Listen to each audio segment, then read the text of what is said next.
honor and privilege to be doing this in Partnership India. ఈ ఉదయకాల సమయంలో మీ అందరితో కలిసి ఈ పార్ట్నర్షిప్ ఇండియాలో మీతో దేవుని వాక్యాన్ని పంచుకోవటానికి దేవుడిచ్చిన ఈ యొక్క గొప్ప అవకాశాన్ని బట్టి దేవునికి వందనాలు చెల్లిస్తున్నాను. So we will do today the 10 things to build a strong family, marriage. Before that, am I audible? Are you able to hear me? Yes. Yes. You're able to hear me, right? Yes. ఈ దినము మనము బలమైన లేదా మంచి పటిష్టమైన వివాహాన్ని కలిగి ఉండటానికి కావాల్సిన 10 విషయాల గురించి నేర్చుకోబోతున్నాం. And our apologies, actually Shabina and I do this program together, usually any session, but today she has a full day conference, a very important conference in her college. So whole day she'll be coming late night. So my apologies. So వాస్తవానికి ఈ topic ఎప్పుడు కూడా నేను నా భార్య సబీనా ఇద్దరం కలిసి చెప్తాము, కానీ ఈవేళ తనకి చాలా వర్క్ ఉండటం వల్ల తను యూనివర్సిటీలో పిహెచ్డి చేస్తున్నారు. సో సాయంత్రం వరకు తను దొరకటం చాలా కష్టము. Okay, so this is, we just recently celebrated our 25th anniversary and we are thankful to God for His grace and mercies, and so that we were able to see this 25 years of marriage. పోయిన శనివారం మేము 25 సంవత్సరాలు silver Jubilee జరుపుకున్నాము హైదరాబాద్లో. అప్పుడు తీసిన ఈ photo దేవుడు 25 సంవత్సరాలు మమ్మల్ని కాపాడి నడిపించినందుకు దేవునికి వందనాలు చెల్లిస్తున్నాం. So this is Shabina and this is Nesa, our elder daughter here on the right, and Arita is our younger daughter. So they both are doing undergraduate studies. ఇద్దరు కూడా కాలేజీలో చదువుతున్నారు. మరి బ్రదర్ ప్రక్కన ఉన్న అమ్మాయి నైసా, వాళ్ళ మమ్మీని పట్టుకుని ఉన్న అమ్మాయి ఆర్తి, ఇద్దరు కూడా మరి వారి విద్యలో కొనసాగుతూ ఉన్నారు. So this is our 25-year flight. I always never looked like this. I also had hair, so I just wanted to show this picture to you all. So మా వివాహమైనప్పుడు ఉన్న ఫోటో ఒకటి, పోయిన శనివారం తీసిన ఫోటో చూపిస్తున్నాను. నాకు ఎప్పుడు కూడా ఇలాంటి బాల్డ్ హెడ్ ఉన్నదని మీరు అనుకుంటున్నారేమో, నాకు అలాగే లేదు. సో ఇవి మా ఫొటోస్.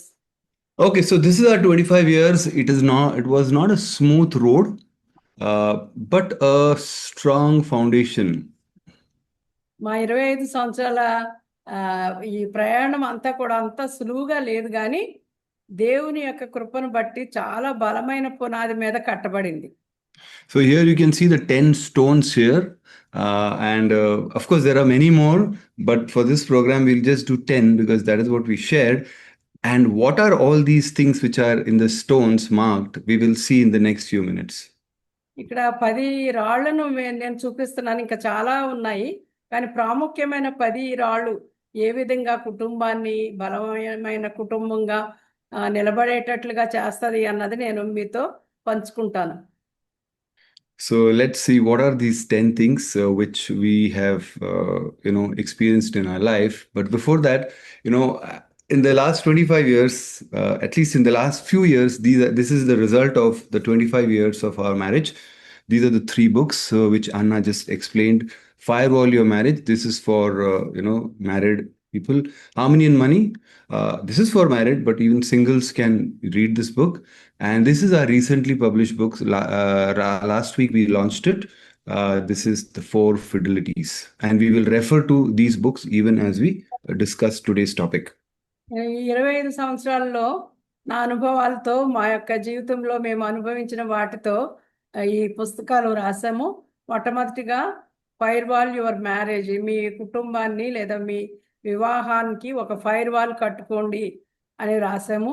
తర్వాత హార్మోనీ అండ్ మనీ, ఈ 2 కూడా ఏ విధంగా మనం బ్యాలెన్స్ చేసుకోవాలని.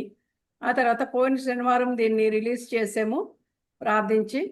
సో 4 ఫిడిలిటీస్ అన్న ఈ పుస్తకం, వీటిలోంచి కొన్ని పాయింట్స్ కూడా నేను వాడుకుంటా ఉంటాను. So let's go in the reverse order. Of course, doesn't mean that 10 is least important, but I've just given this the order. So let's start with 10. So మనం 1 నుంచి 10 కాకుండా 10 నుంచి 1కి వెళ్దాము. అన్నీ కూడా చాలా ప్రాముఖ్యమైనవి. So number 10, take పదవది help, don't wait. మొదటిది ఏంటంటే మీరు అవసరమైనప్పుడు సహాయం కోరండి, కానీ కనిపెట్టొద్దు. And I'll explain what are these. This is the title. అంటే ఏంటో So, నేను చెప్తాను మీకు. so every marriage goes through conflicts. Conflicts is healthy for marriage. ప్రతి కుటుంబము, ప్రతి వివాహంలోనూ మరి సమస్యలంటూ వస్తాయి. సమస్యలు ఒక రకంగా కుటుంబాన్ని బలపరచటానికే అవి. And it could be early in marriage or even late in marriage.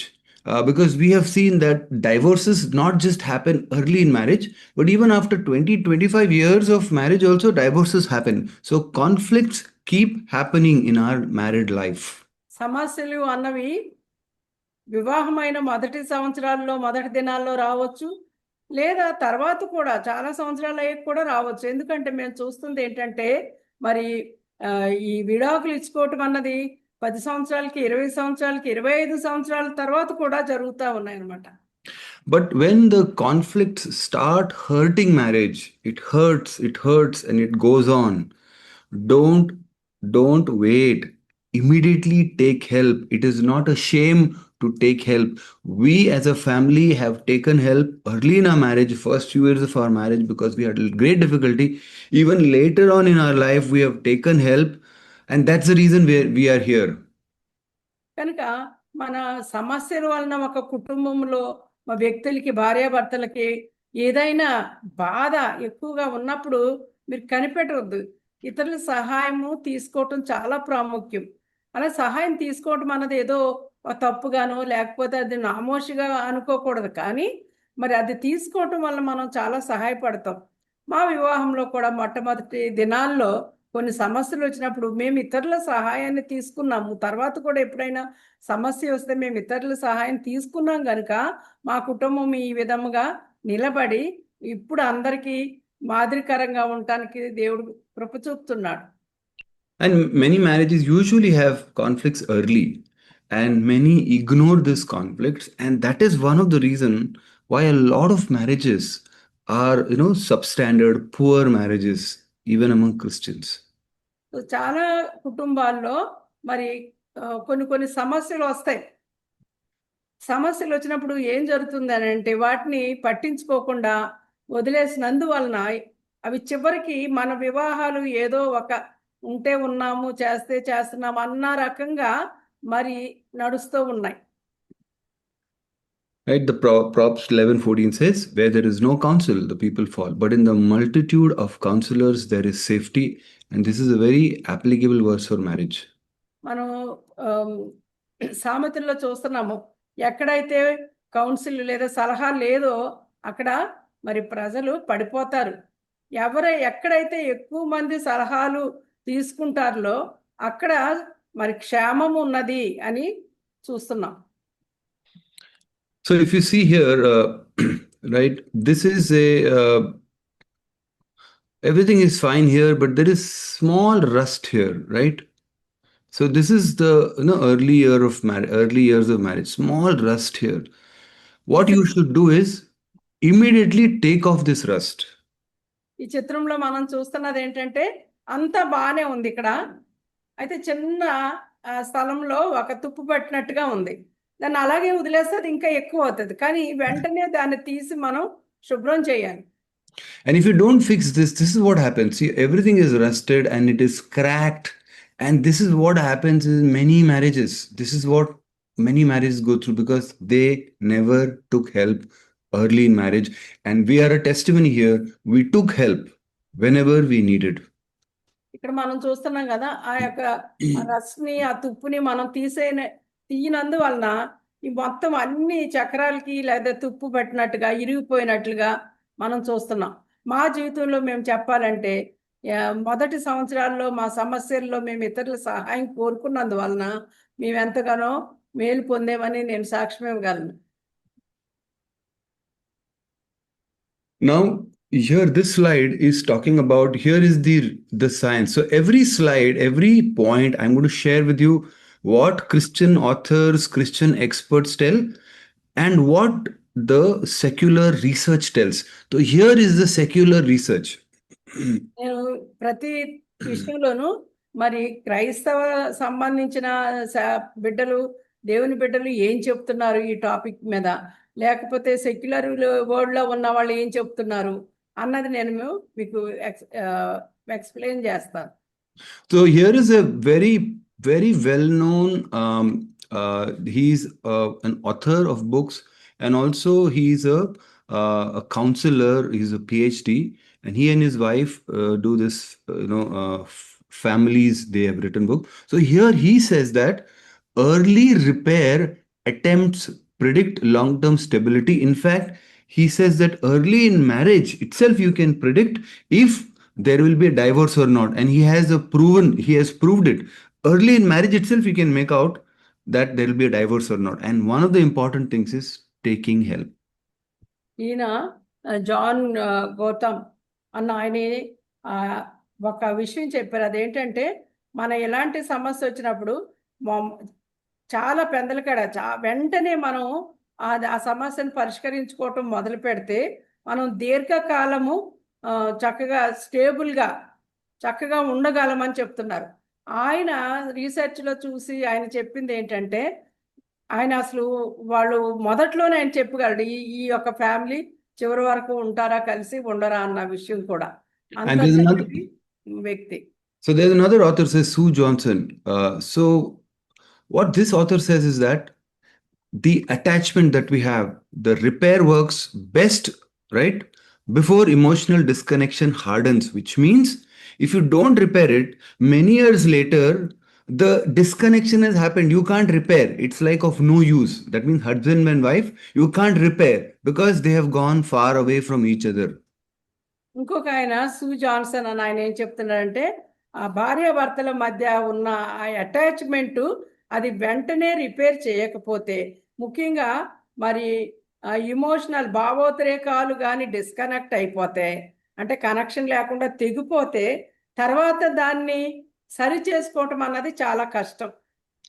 So even the Christian authors books and focus on the family, these ministries also say the very same thing, that early in marriage there will be issues, please repair, and preventative counseling is better, because if you don't do this early repair, then you become a calcified resentment, which means calcium, right? Calcified, it becomes hard.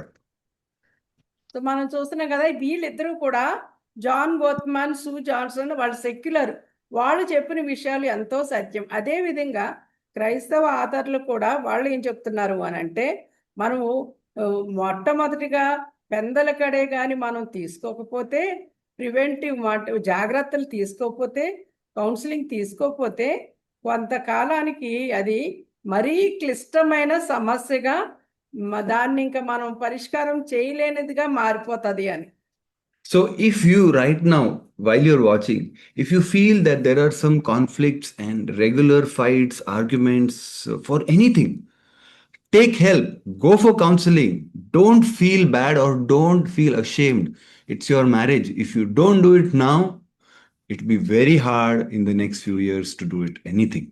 ఈ సమయంలో మీరు ఇది చూస్తున్నప్పుడు, వింటున్నప్పుడు కూడా మీ వివాహాల్లో ఏదైనా చిన్న చిన్న సమస్యలు ఉంటే మీరేమి సిగ్గుపడవద్దు. మీరు కావలసిన మరి కౌన్సిలింగ్ సలహాలు తీసుకుని మీ వివాహాన్ని మీరు బలపరుచుకోవాలి.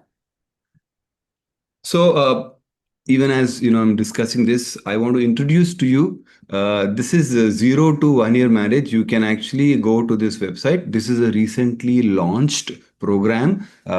In fact, during our anniversary, we launched it. So this is for premarital and for first year of marriage. Okay, so there are courses. You have to just pay a fee and then you become a part of this. There are courses, and there will be every month coaching for young families. So you can become a part. You can actually click here, and this is without the discount. If you want a discount, write to me especially. But this is free. You can take assessments. Okay, there are 5 assessments. Just click that, take the assessment, download and see where you are in your marriage and other things. ఇది brother ఒక మొట్టమొదటిగా మొదలుపెట్టిన ఒక course లాంటిది అనమాట. ఇది పెండ్లి కాని వాళ్ళు, ప్రీమ్యారిటల్ కౌన్సిలింగ్ కావాల్సిన వారు, పెండ్లి అయిన క్రొత్త సంవత్సరాల్లో మొదటి 2 సంవత్సరాలు వాళ్ళు ఆ, దీన్ని ఆ, ఉపయోగించుకోవచ్చు అనమాట. ఇక్కడ ఇచ్చారు ఈ డీటెయిల్స్ అన్ని కూడా. దాని ప్రకారంగా కొంత ఫీజు ఉంది, ఫీజు లేకుండా కూడా ఉన్నాయి, కొన్ని ఉన్నాయి. కనుక వీటిని మనం సద్వినియోగం చేసుకుంటే మన వివాహాల్లో మనము సంతోషంగా మన కుటుంబాలను కట్టుకోవటానికి సహాయపడుతుంది. Yeah, yeah. And so this is primarily for first year of marriage because that is when conflicts happen. We want to help people at the earliest. అది వివాహమైన మొదటి సంవత్సరంలో వాళ్ళకి అది చాలా ఉపయోగపడుతుంది.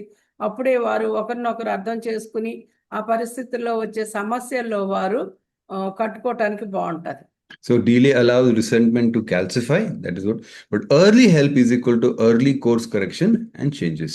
కనుక మనం దీన్ని బట్టి అర్థం చేసుకుంటుంది ఏంటంటే మనము ఈ యొక్క లేట్గా కానీ మనం డిలే చేస్తే, ఆలస్యం చేస్తే ఆ రిసెంట్మెంట్ అన్నది, ఆ కోపము లేదా బాధ అన్నది అది ఇంకా గట్టిగా అయిపోద్ది అనమాట. క్లాసిఫై అంటే గట్టిగా అయిపోయి అది రాయిలాగా అయిపోయి కదలకుండా ఉంటది అనమాట.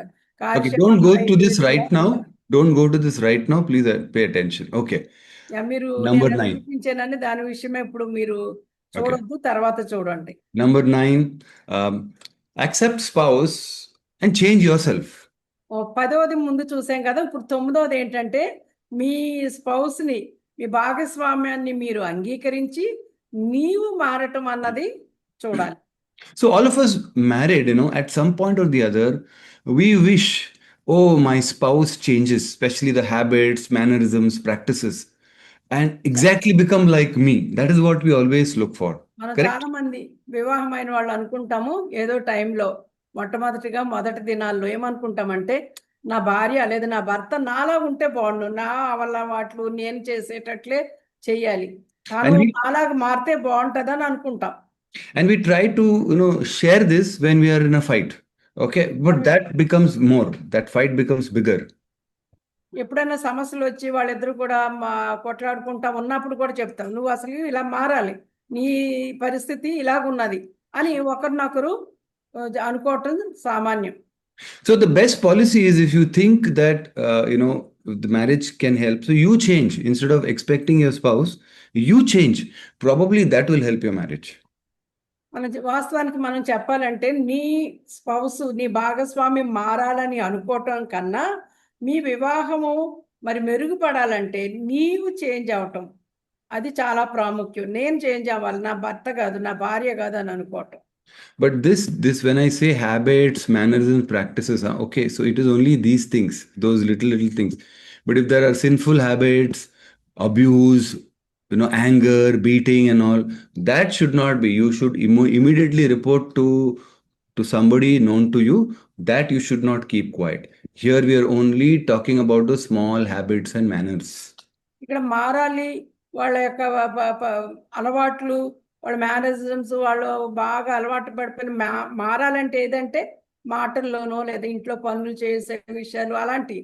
అంతేగాని భయంకరమైన తిట్టుకోవటాలు, కొట్టుకోవటం, అట్లాంటి అబ్యూస్ చేయటము ఆ విషయాల్లో కాదు. Yeah, for example, anger, getting angry, abuse and all, right? Here. So this is not to be tolerated. You have to immediately report if your husband or your wife beats you, abuses you, hurts you, and watches something wrong, pornography or anything which is sinful, you have to report.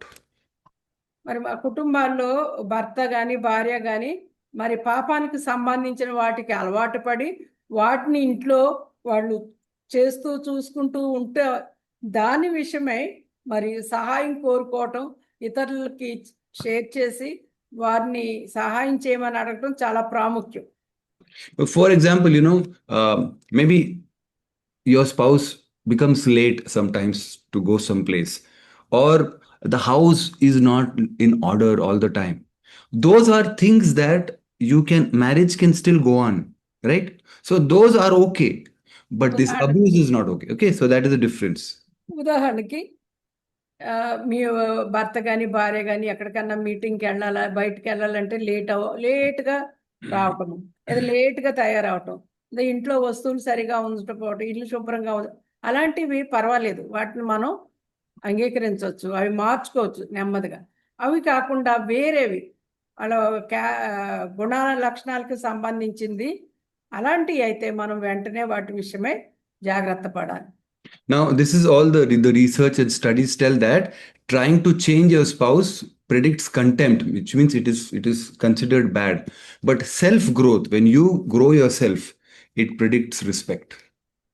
మరి ఇక్కడ ఏం చెప్తున్నారంటే మన భాగస్వామిని మార్చాలని చూడటం అన్నది అది జరగని పని, అది ఇంకా ఎక్కువ నష్టాన్నే తీసుకొస్తుంది.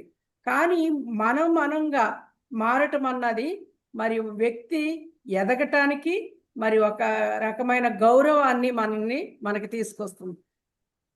Now, even here, like Gottman Institute says 69, around 70% of the problems are the same because of personality. Or the second is satisfaction is linked to acceptance, not change pressure. And finally, here it is says differentiation theory. It says that maturity increases when we focus on changing our own reactions. So everything is telling the same thing, which we practiced probably in the last 25 years.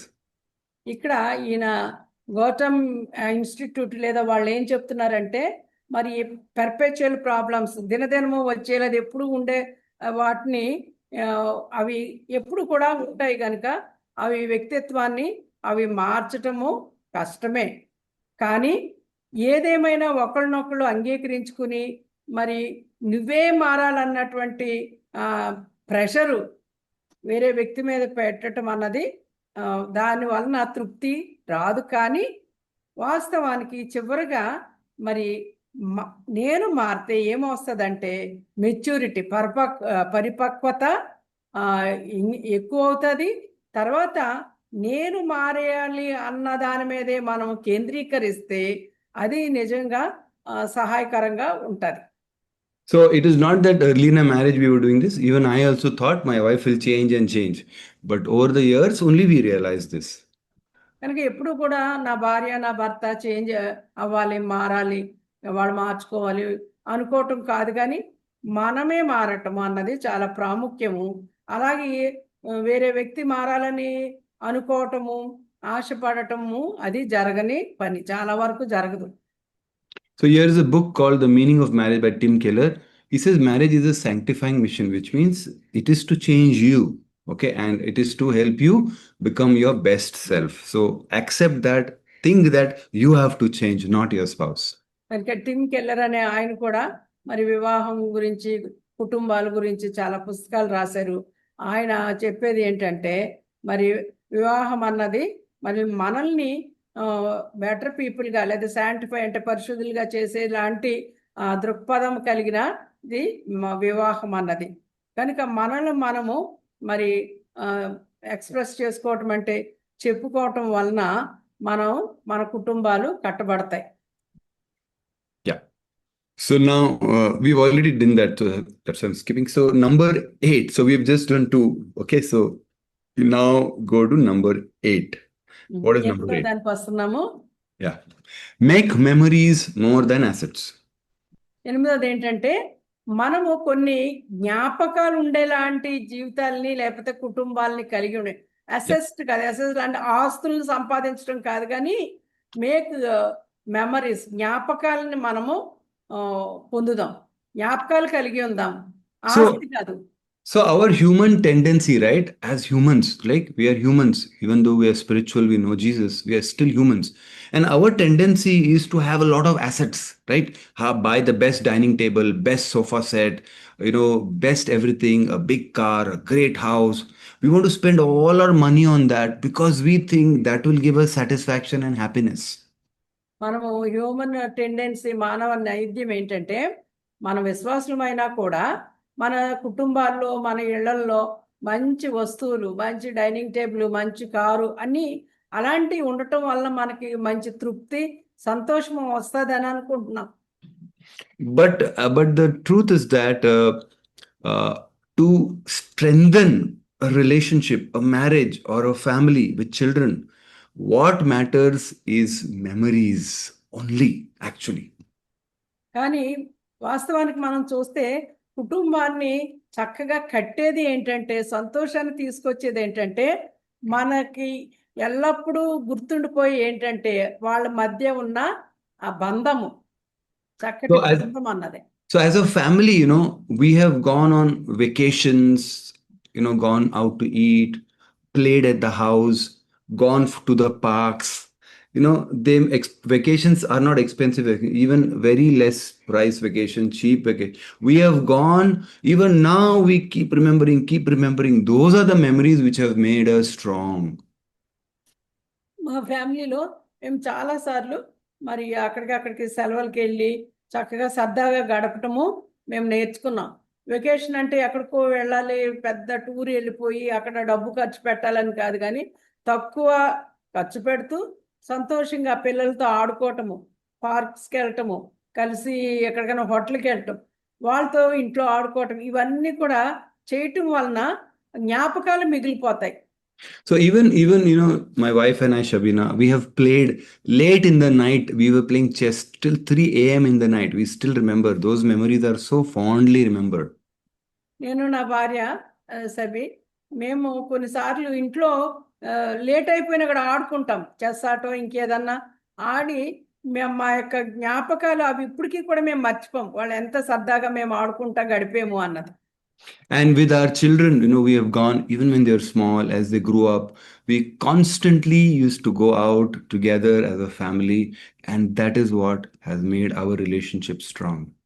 మేము మా పిల్లలు ఎదుగుతున్నప్పుడు, చిన్నగా ఉన్నప్పుడు అందరం కలిసి బయటికి వెళ్ళటము, కలిసి మాట్లాడుకోవటం, కలిసి ఆడుకోవటం, అవి చేసినందువలన మా కుటుంబము మేము ఎంతో సన్నిహితంగా ఉండటానికి, ఈ బిడ్డలు చక్కగా ఎదగటానికి సహాయపడింది. Constantly in the world, this is what is focused. But actually, if you see, their value goes down. But this is where the value goes up, the vacations, the memories. ఇక్కడ మనం చూస్తే ఈ రెండు చిత్రాల్లో ఇక్కడ కారు, ఇళ్ళు, ఈ assets ఇవన్నీ కూడా మనకు ఆస్తులు, వాటి విలువ పడిపోద్ది. కానీ ఇక్కడ మనం కలిసి వెళ్ళటము, కలిసి చూసుకోవటం, కలిసి ఆటలాడుకోవటం వలన మన యొక్క కుటుంబం యొక్క విలువ పెరుగుతూ ఉంటుంది. Now, here is the research, the studies, the secular research. All of them tell the same thing. Cornell University says that experiences produce more lasting happiness than material goods. Aaron, this is another, there are few people. Shared novel experiences increase relationship satisfaction, and materialism erodes intimacy. This is proven. This is what they have studied, and this is what it tells. Exactly the same thing. ఇక్కడ మనం చూస్తున్నాము ముగ్గురు authors లేదా institution ఏం చెప్తున్నాయంటే, experience లేకపోతే అనుభవాలు మరి lasting happiness అంటే ఎక్కువ దీర్ఘకాలం ఉండే సంతోషాన్ని తీసుకొస్తాయి మన అనుభవాలు కుటుంబాల్లో, దాన్ మెటీరియల్ గూడ్స్ అంటే వస్తువుల కన్నా. ఇంకొక ఆయన కూడా రెండో వాళ్ళు ఏం చెప్తున్నారంటే, మరి మనం కలిసి సరదాగా గడిపిన ఆ అనుభవాలు మన బంధాన్ని మరి తృప్తిపరుస్తాయని. అర్థమైంది కదా?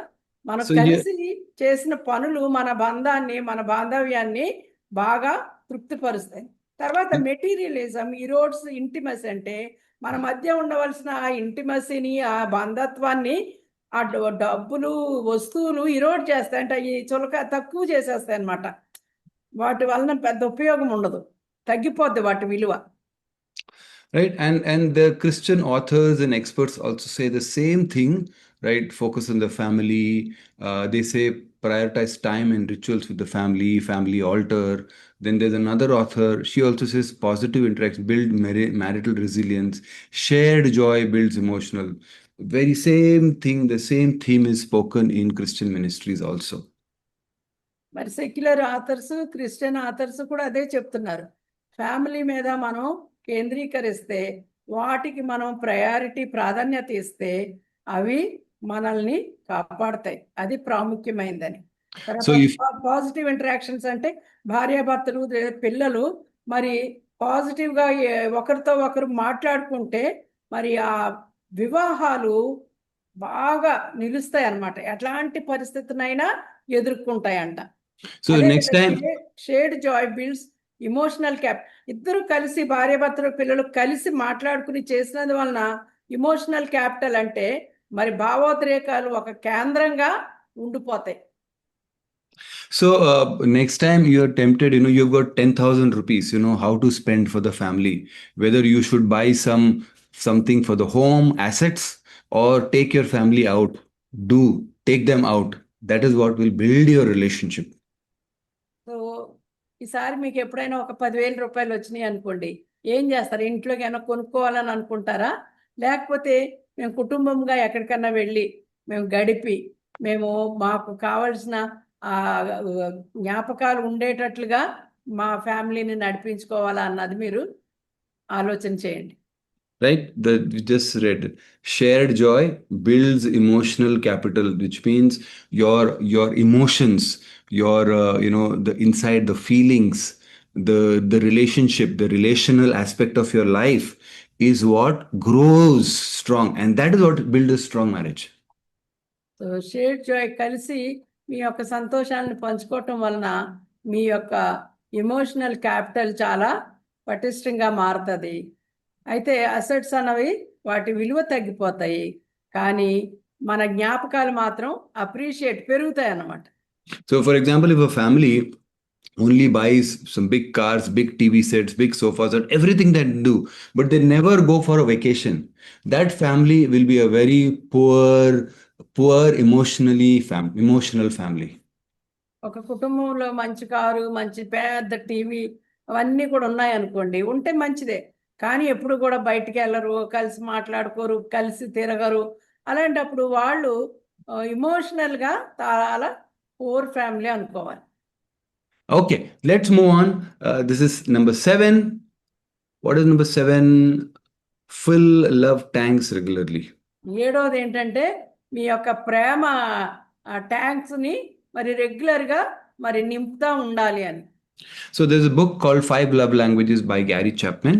So గ్యారీ చాప్మన్ అనే ఆయన మరి 5 ప్రేమ భాషలు అనే పుస్తకాన్ని రాశారు. Okay, so we'll talk about this in the next slide. What are those 5 love languages? But filling each other's love tank, husband and wife, regularly nourishes the marriage relationship and brings joy of receiving and giving. మనము ఇవి 5 ఏంటి అన్నది చూద్దాము. అయితే ఆ 5 ఏంటో కాకుండా ప్రతి భార్య, ప్రతి భర్త వారి భర్తల యొక్క మరి ప్రేమ ట్యాంకుల్ని ఏ విధంగా నింపాలి అన్నది కూడా చాలా ప్రాముఖ్యం. Now this 5 love languages has really changed our married life, so I'm sure it will change your married life also. ఈ 5 లాంగ్వేజెస్ అన్నది మరి మా కుటుంబాన్ని ఎంతో మా కుటుంబంలో మార్పుని తీసుకొచ్చింది. అదే విధంగా అవి మీకు కూడా సహాయకరంగా ఉంటాయని అనుకుంటున్నాను. So let's quickly see each of them. Words of affirmation, which means all of us feel loved when we are appreciated. Somebody says, hey, you look good, your dress is good, you have cooked so well. That what makes us feel good, loved. మొట్టమొదటిదేనే words of affirmation, మరి ఆమోదించడం లేదా మెచ్చుకోవటం. ప్రతి ఒక్కరికి కూడా ఇది చాలా అవసరమైన మరి ఇది పర్సనాలిటీలో. ఒక వ్యక్తి మెచ్చుకున్నప్పుడు నీ డ్రెస్ బాగుంది, లేదా నువ్వు చాలా బాగా పాటలు పాడేవి, నీ వంట చాలా బాగుంది అని చెప్పినప్పుడు అది చాలా వాళ్ళని బూస్ట్ చేస్తుంది. And then second is quality time, which means you sit with your spouse, listen to her or him, look into the eyes and talk without mobile phone, without TV, without anything, is what is quality time. రెండవది ఏంటంటే మరి quality time, మరి చక్కని సరైన సమయం వాళ్ళు గడపటం అన్నది. అది ఎలాంటి అంటే ఈ భార్య భర్తలు కూర్చుని మరి భార్య చెప్తున్నది భర్త వినటం, లేదా భర్త చెప్తున్నది భార్య వినటం. ఎలాగా ఊరికి అటు ఇటు చూసుకుంటాం కాదు, టీవీ వైపు చూస్తూ ఇంకో ఫోన్ వస్తే బుక్కులు లేచి వెళ్ళటం అది కాదు, కానీ వారు కేంద్రీకరించి ఒకరి మాటలు ఒకరు చెప్పుకుంటూ వింటూ ఉండటం, అది నిజమైన క్వాలిటీ టైం అంటే. Then third, the way we feel loved is when somebody gives us a gift. If your husband or your wife gives you a gift, you feel loved. So that is what is the third love language.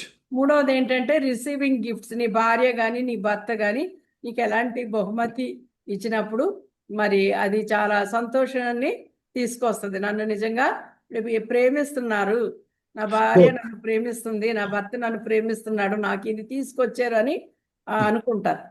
Then acts of service, when somebody gives you a bottle of water to drink or gives you food or helps you, you feel loved.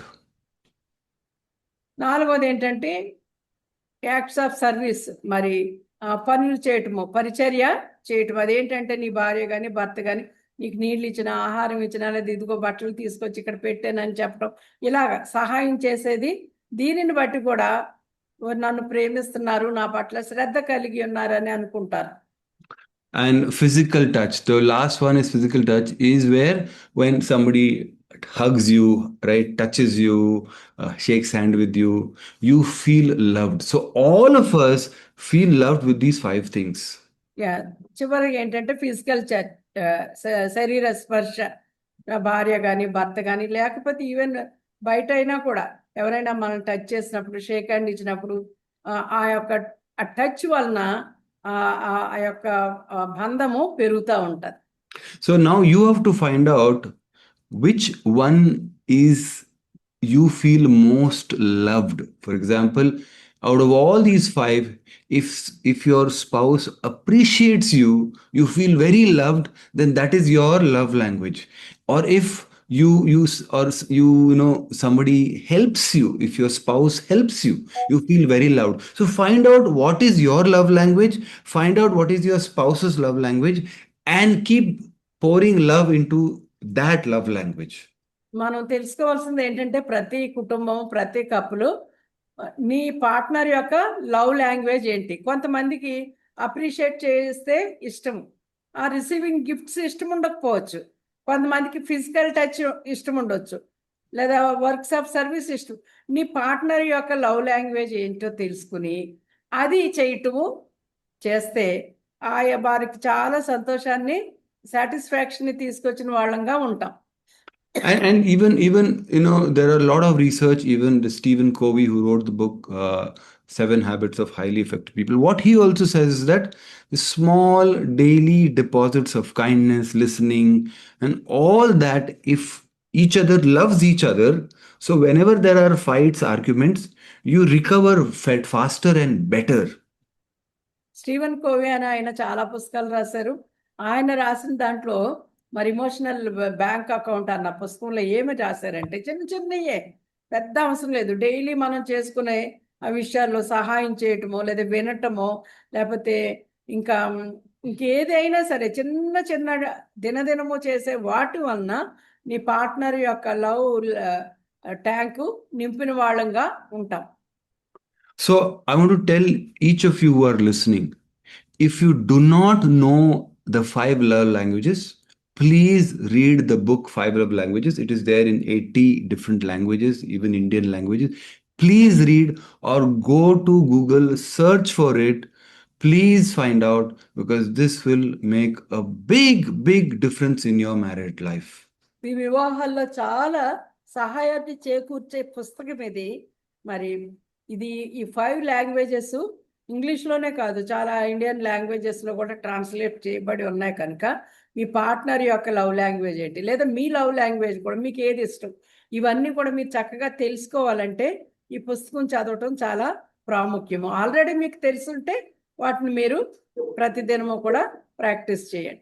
For example, my wife's love languages are words of affirmation and quality time. I often appreciate her, she feels loved. I spend time with her, listening to her, she feels loved. So, and my love languages are works of service and also, words of affirmation. So, actually, she helps me, she does things for me, I feel loved. That is the way we filled each other love tank in the last 25 years.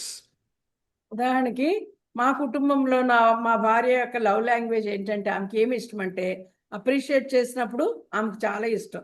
తనతో కూర్చుని మాటలు చెప్తున్నప్పుడు, లేదా వింటున్నప్పుడు, తను చెప్పి వింటున్నప్పుడు తనకు చాలా ఇష్టం. అది నేను చేస్తాను అనమాట. అదేవిధంగా నాకు ఏమైనా పనిలో సహాయం చేస్తే నాకు చాలా ఇష్టము. అదేవిధంగా మరి క్వాలిటీ టైం స్పెండ్ చేయటం కూడా నాకు చాలా ఇష్టం. కనుక మేమిద్దరము కూడా ఎవరికి ఏది అవసరమో, ఎవరికి ఏది ఇష్టమో అది తెలుసుకుని ఈ గత 25 సంవత్సరాలు ఆ విధంగా మేము చేయటానికి ప్రయత్నం చేస్తా ఉన్నాం. For example, if I keep giving my wife gifts, that doesn't matter to her. She is not looking for so many gifts, because this is her love language. So find out exactly what is your love language. That is the way you will grow in your marriage. నేను మా భార్యకి ఏమన్నా గిఫ్ట్లు ఇస్తే ఉంటే పెద్ద ఆమెకి ఏమి అది అనిపించదు, పెద్ద సంతోషం అని కానీ, లేకపోతే నాకేదో అని అనుకోదు. కానీ ఎప్పుడైతే ఆమెకి నేను ఆమెతో సమయం గడుపుతానో, ఆమెతో మాట్లాడతానో, ఆమెను అప్రిషియేట్ చేస్తానో, మెచ్చుకుంటానో, అది తనకి చాలా ప్రాముఖ్యమైనది, ఇష్టపడతాది. So just the way you charge your phone regularly when it goes down, right? What if your battery is down? You will not be able to talk. Same happens in many marriages. Their battery is down. So please keep recharging with love languages.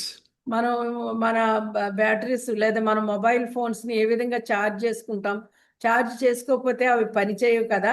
అదేవిధంగా మన యొక్క love ట్యాంక్స్ని మనము fill చేసుకుంటూ charge చేసుకుంటూ ఉండాలి. ఎప్పుడైతే మనం ఆ విధంగా ఫిల్ చేసుకుంటామో అప్పుడే మనం మాట్లాడుకోవటానికి, ముందుకు వెళ్ళటానికి, కుటుంబంలో ఒకరినొకరు అర్థం చేసుకుంటానికి చాలా సహాయకరంగా ఉంటుంది. Okay, so we have finished 4. Now let's see what is the number 6. Number 6 that has helped us in our marriage. ఇప్పుడు ఆరో దానికి వచ్చాము. Forgive fast, forget faster. ఇప్పుడు ఆరోది ఏంటంటే మనము మరి క్షమించటము, అదే విధంగా త్వరగా క్షమించడము, ఇంకా త్వరగా మర్చిపోవటం. See, when you fall down, you get hurt, right? You get hurt. Okay, hurt, it's normal. But if you don't do anything about it, no, there'll be pus formed and there'll be a permanent scar which will never go away. మనము మనకి పడిపోయామనుకోండి, మనందరికీ తెలుసు, పడిపోతే మనకి ఏదో చిన్న దెబ్బ తగులుతుంది. అయితే దాన్ని వెంటనే మనం సరి చేసుకోవాలి. లేకుండా ఆ దెబ్బను అలాగే ఉంచేసామంటే తర్వాత దానికి పుండుగా మారిపోతుంది. So even in marriage, right? Very important. Forgiveness is very, very, very important in your marriage. Please forgive. So మన వివాహాల్లో చాలా ప్రాముఖ్యమైనది ఏంటంటే ఏ సమస్య వచ్చినా, ఎలాంటిది వచ్చినా మన స్పౌస్ని మనం వెంటనే మరి ఫర్గివ్ చేయటము, క్షమించటం. And forgiveness is not daily forgiveness or no weekly forgiveness. Forgiveness is instant. The moment you are hurt, talk to each other and forgive. Don't let it go beyond that time. ఈ క్షమించటం అన్నది లేదా క్షమాపణ కోరుకోవటం అన్నది ఏదో వారానికి ఒక రోజు లేదా రోజుకి ఒకసారి కాదు, కానీ ఎప్పుడు జరుగుతుందో అప్పుడే, ఎప్పుడు ఆ ప్రమాదం జరిగిందో అప్పుడే వెంటనే క్షమించుకోవటం, వెంటనే మర్చిపోవటం కూడా చెయ్యాలి. So it's like flushing the toilet, right? You don't flush the toilet daily or weekly, right? You flush the toilet every time you use it, right? If you don't flush the toilet, what will happen? It will smell, right? And a marriage is like that. If there are two people in the same house not forgiving each other, they have not flushed the toilet, they will smell. మనకి ఉదాహరణ ఏంటంటే మనం ఒక టాయిలెట్ని flush చేయటం అంటే ఇమ్మీడియట్గా మనం use చేసిన వెంటనే ఫ్లష్ చేస్తాము, అది వెళ్ళిపోవాలి. అదేవిధంగా మన ఇంట్లో ఆ సమస్య వచ్చినప్పుడు వెంటనే మనము క్షమాపణ అడుగుకోవాలి. మనం ఫ్లష్ చేయకుండా ఉంటే ఏ విధంగా దుర్వాసన బాత్రూంలోనూ లేదా ఇంట్లోనూ వస్తుందో, అదేవిధంగా మనం ఫర్గివ్ చేసుకోకుండా, ఫర్గెట్ చేయకుండా ఉంటే ఆ కుటుంబంలో భయంకరమైన దుర్వాసన ఉంటుంది. Right? The Bible says, right? In your anger, do not sin, and do not let the sun go down while you are still angry, and do not give devil a foothold, because the moment you don't forgive for days and weeks, what you're doing is you're allowing Satan to get into your marriage. కానీ మనందరికీ కూడా ఈ వచనం తెలుసు. ఎఫెసీలో ఏముందంటే మీరు పాపం చేయొద్దు, మీకు కోపము మరి సూర్యుడు అస్తమించే వరకు మాత్రమే ఉండాలి, అంతటితో అది ఆగిపోవాలని. So research also gives enough facts that forgiveness is important for health, for physical health, mental health, and even the marriage health. Forgiveness is very, very important. మరి క్షమించడం అన్నది అది చాలా ప్రాముఖ్యమైనది. ఎందుకంటే దీర్ఘకాలము మనము ఆరోగ్యకరంగా మన కుటుంబాలు ఉండాలి అని అంటే మరి ఈ యొక్క క్షమించడం అన్నది చాలా ప్రాముఖ్యం. క్షమాపణ లేనట్లయితే అలాంటి ఆరోగ్యకరమైన కుటుంబాలు కొనసాగవని. So there are Christian authors also like Everett Worthington, James Dobson. They say that it should be very rapid. You hurt each other, you forgive each other, you move on, right? And we will see what is reach forgiveness in the next slide. తర్వాత ఈ Christian authors కూడా మరి James Dobson ఎన్నో పుస్తకాలు వివాహం మీద రాశారు. వీళ్ళందరూ కూడా మరి వెంటనే ఒప్పుకోవటము, వెంటనే క్షమించుకోవటం అన్నది చాలా ప్రాముఖ్యము అని చెప్తున్నారు. So, what is this reach path to forgiveness? Very important in our marriage, also, right? You have to recall the hurt, right? Empathize, which means you think, why did your spouse hurt you? Maybe there was something because of which the spouse hurt you.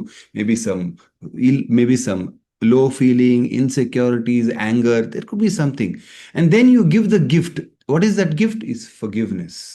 And then you commit, then you say that this forgiveness is forever. Okay, I'll not take it back. I'll not and hold on to that. Even when it keeps coming to your mind, you did this to me, you did that to me, your mother did that to me, your father did that to me, right? You forget all that. And that is what is this reach path to forgiveness. ఇక్కడ చక్కటి pictures తో మనకి ఇవ్వబడ్డది reach path to forgiveness. Forgiveness ని మనం ఏ విధంగా మరి పొందగలము అన్నది మొట్టమొదటిగా రీకాల్, ఏం జరిగింది అన్నది మనం రీకాల్ చేసుకోవటం అంటే జ్ఞాపకం చేసుకోవటం అనమాట. తర్వాత ఎంపసైజ్, అవును ఇట్లా జరిగింది, నాది కూడా ఉన్నది, నేను ఇలా చేశాను, లేదా ఆ వ్యక్తితో నీవు లేదా నీ పార్ట్నర్తో నువ్వు గుర్తుంచుకుని నువ్వు ఆ స్థానంలో ఉన్నాను, అవును అని అనుకోవటం. తర్వాత అయితే నేను నిన్ను అంగీకరించి ఒక గిఫ్ట్ లాగా దీన్ని ఫర్గివ్నెస్ని ఇస్తున్నాను అని, అది చివరికి ఇంకా తిరిగి రాకుండా దాన్ని మరి దేవుని సన్నిధిలో మనం కమిట్ చేయటము, ఆ తర్వాత ముందుకు కొనసాగుతూ జ్ఞాపకం చేసుకోకుండా ముందుకు వెళ్ళటం అన్నది చాలా ప్రాముఖ్యం. Right, so resentment is compound interest in reverse, which means, compound interest, if you do a deposit in the fixed deposit, you get interest, and then you get interest on the principal interest, so it keeps going on. So when you keep that hurt in your heart, it's very fast, it goes back. It's like it keeps hurting more and more over the years.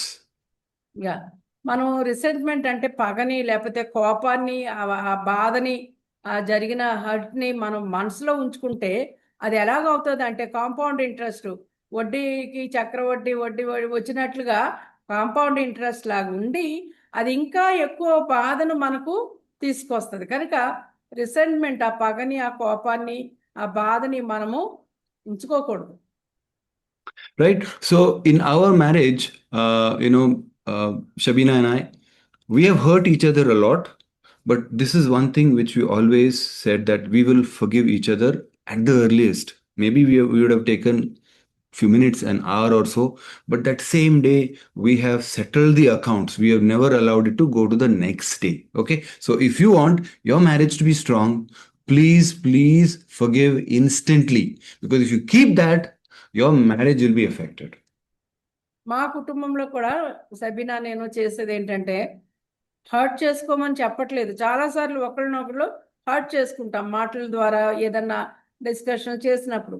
కానీ ఎప్పుడు కూడా మేము వ్యక్తిని క్షమించడం అన్నది నేర్చుకున్నాం. వెంటనే క్షమించేస్తాం, వెంటనే అర్థం చేసుకోవటం, లేదా కొన్ని గంటలు లేదా ఒక రోజు.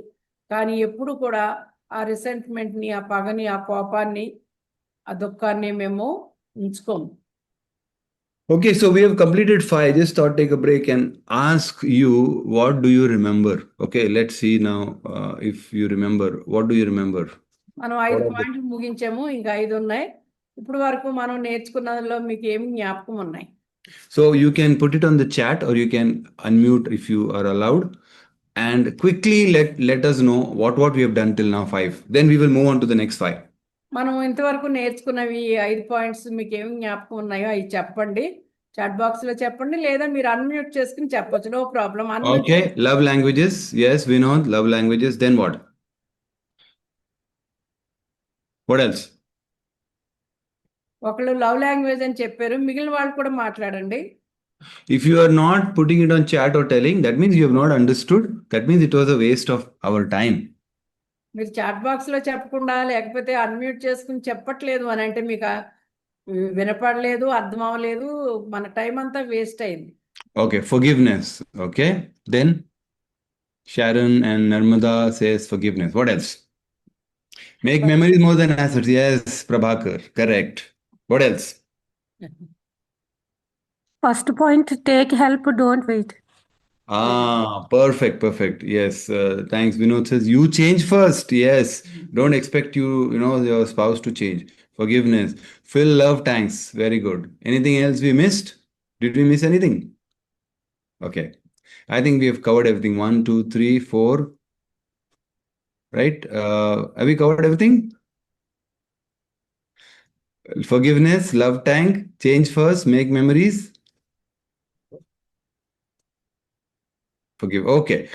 Thank you. So what we'll do is now we will move on. Okay. Thank you for participating. That means you are awake. You are not doing multitasking. You are listening. Okay. Yes. Now we will move on to the next five. Okay. So point number five. Number five. What is number five? Purity brings honor to God. So తర్వాత point ఏంటంటే మరి purity brings honour to God, పవిత్రత లేకపోతే పరిశుద్ధత మరి దేవునికి మహిమ తీసుకొస్తుంది అని. Okay, so this is about sexual purity. So let's understand this. I want you to understand this, okay? Don't hurry up in thinking. A husband and wife are mysteriously they become one. Only through sexual union. Okay. Genesis 2:24 says, so shall a man leave his father and mother, and they will cleave to one another and become one flesh. So that is one thing. Sexual intimacy is one thing which makes two people into one. మనం ఈ పాయింట్లో ఏం చూస్తున్నామంటే భార్య భర్తలు మరి ఒక శరీరంగా మారుతారు అన్నది మనం ఆదికాండం 2:24లో మరి భర్త తన తల్లిదండ్రులను వదిలిపెట్టి తన భార్యను హత్తుకుని వారిద్దరు కూడా ఏక శరీరం అవుదురు అన్న వాక్యాన్ని మనం జ్ఞాపకం చేసుకుంటే వాళ్ళిద్దరూ కూడా మరి ఒకే శరీరంగా ముఖ్యంగా లైంగిక విషయంలో వాళ్ళ యొక్క పవిత్రతను కలిగి భార్యాభర్తలుగా మరి ఇది ఒక మర్మం అని కూడా మనం దేవుని వాక్యంలో చూస్తున్నాం. So that means it is so important that in your mind, in your heart, and everywhere, it is only your spouse that should be there, and that is the way you have to protect the purity of sex. కనుక నీ జీవితంలో నీ భార్య లేదా నీ భర్త మరి చాలా ప్రాముఖ్యంగా మీరిద్దరూ కలిసి ఆ వివాహం యొక్క పవిత్రతను మీరు కాపాడుకునే వాళ్ళుగా మీ హృదయాల్లో మీ మనసులో ఏది ఎవరు కాదు కానీ నీ భాగస్వామే మీరిద్దరే అన్నది జ్ఞాపకం ఉంచుకోవాలి. So if sexual intimacy, sex is a gift from God. It's an amazing gift from God. If you want to really get the best and enjoy, you have to be pure in your heart and your mind, in what you think, in what you speak, and your actions. మరి sex అన్నది చాలా పవిత్రమైంది. అది ఎందుకంటే దేవుడు దాన్ని చేశాడు, దేవుడు దాన్ని అనుగ్రహించాడు. అది ఒక గిఫ్ట్గా మరి దేవుడు మానవునికి ఇచ్చాడు. కనుక దానిని కాపాడుకునే విషయంలో మరి భార్యాభర్తలు ఇద్దరు కూడా మరి తగిన శ్రద్ధ తీసుకుని ఆ పవిత్రతను వాళ్ళు కలిగి ఉండాలి. So like pornography or what comes on YouTube, Facebook, WhatsApp, Netflix, movies, all of them, there is something sexual in that. For a few minutes, for an hour, it will give you pleasure, but it will take away your long-term intimacy in marriage. చాలా సార్లు మరి ఈ pornography లేకపోతే ఈ social media ద్వారా ఏదో అడ్వర్టైజ్మెంట్లు ఇది అది చూస్తున్నామని చూస్తుంటే అది చూడటమే కాకుండా అది చాలా సమయాన్ని తీసుకుంటుంది. కానీ ఆ విధంగా చూసి చేసే వాళ్ళకి జరిగేది ఏంటంటే వాళ్ళ వ్యక్తిగత సంబంధమైన వారి లైంగిక జీవితాల్లో వాళ్ళు కొంత సంతోషాన్ని కోల్పోతారు. So most in our generation, even Christians, are looking for that short-term pleasure, and they are sacrificing the long-term pleasure. చాలా మంది క్రైస్తవులు కూడా విశ్వాసులు ఇలాంటివన్నీ కూడా చూసి ఆ కొంచెం క్షణమాత్రమైన సంతోషం కొరకు వీటిని గమనిస్తూ ఉంటారు. అయితే వాళ్ళు దీర్ఘకాలము ఉండే వాళ్ళకి శాశ్వతమైన సంతోషాన్ని వాళ్ళు కోల్పోతున్నారని వాళ్ళు మర్చిపోతున్నారు. So this is what the Bible says. Marriage should be honored by all and the marriage bed kept pure. So, friends, you have to maintain highest purity in this area of your life. మనం బైబిల్లో చూస్తున్నాం కదా, వివాహం అన్ని విషయాల్లో ఘనమైనది, మరి పాన్పు నిష్కళమైనది అన్నది. కనుక ప్రతి భార్య, ప్రతి భర్త, ప్రతి కప్పులు కూడా వారి వివాహం పవిత్రమైనదిగా, మరి దేవుడు మెచ్చేదిగా ఉండేదిగా వాళ్ళు చూసుకుంటూ ఉండాలి. So research also tells that wherever there is pornography or any kind of wrong, bad consumption, the marital joy, the relationship goes down and down and down. ఇంతవరకు మనం చెప్పుకున్నట్టే ఈ సెక్యులర్ పీపుల్ పేరే అని ఆయన కూడా ఏం చెప్తున్నారంటే, ఈ పోర్నోగ్రఫీ కానీ ఇంకా ఏమైనా మనం చూస్తూ ఉన్నట్లయితే మరి వివాహ సంబంధమైన ఆ సంబంధాల్లో అక్కడ రావాల్సినటువంటి సంతోషము అది తగ్గిపోతుంది అని చెప్తున్నారు.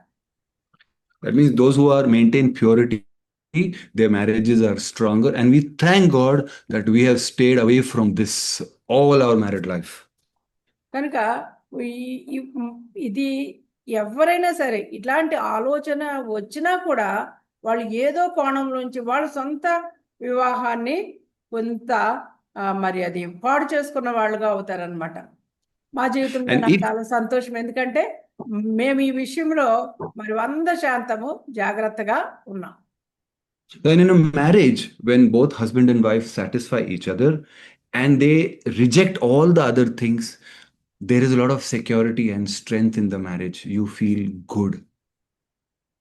ప్రతి వివాహంలో కూడా వాళ్ళిద్దరూ ఏకంగా ఉండి వేరే సంబంధాలను కానీ వేరే ఆలోచనలు కానీ కలిగి ఉండకుండా ఉంటే వారి యొక్క కుటుంబం ఎంతో మరి మనం అనుకుంటున్న బలమైన కుటుంబముగా కొనసాగుతుంది. So once this is broken, right, you watch something or you do something or you get into, even in your thoughts, some affair or whatever you think, whatever you do, that is very difficult to get it back then.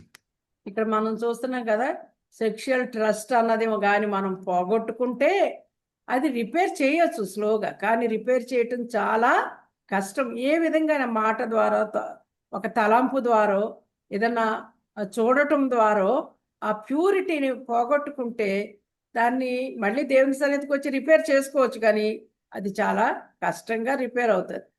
So this is the book that we recently published, The Four Fidelities, and there are 3 chapters, okay, on this sexual fidelity. So if you are able to buy this book, you buy this book, Kindle version or the paperback, you will read this. It is so important. We have explained clearly in these chapters. నేను మొదటగా చెప్పాను కదా, పోయిన వారం మేము ఈ 4 ఫిడిలిటీస్ అన్న బుక్ని రిలీజ్ చేశాను.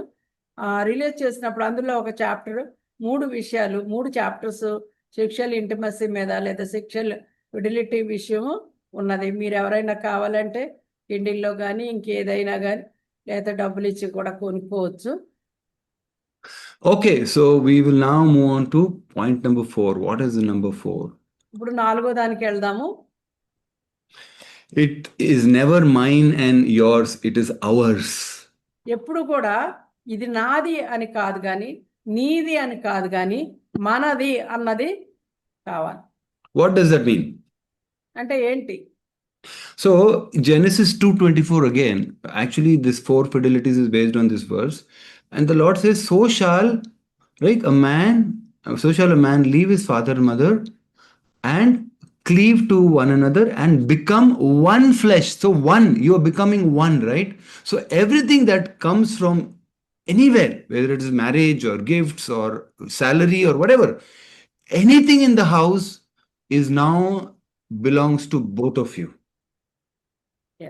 ఇది అర్థమవుతుంది కదా. మరి ఆదికాండము 2:24లో వారిద్దరు ఏక శరీరం అవుతారు. వారు ఏక శరీరం అంటే ఏంటి అని, అన్ని విషయాల్లో వారు ఏక శరీరం అవుతారు అన్నది మనం గమనించాలి.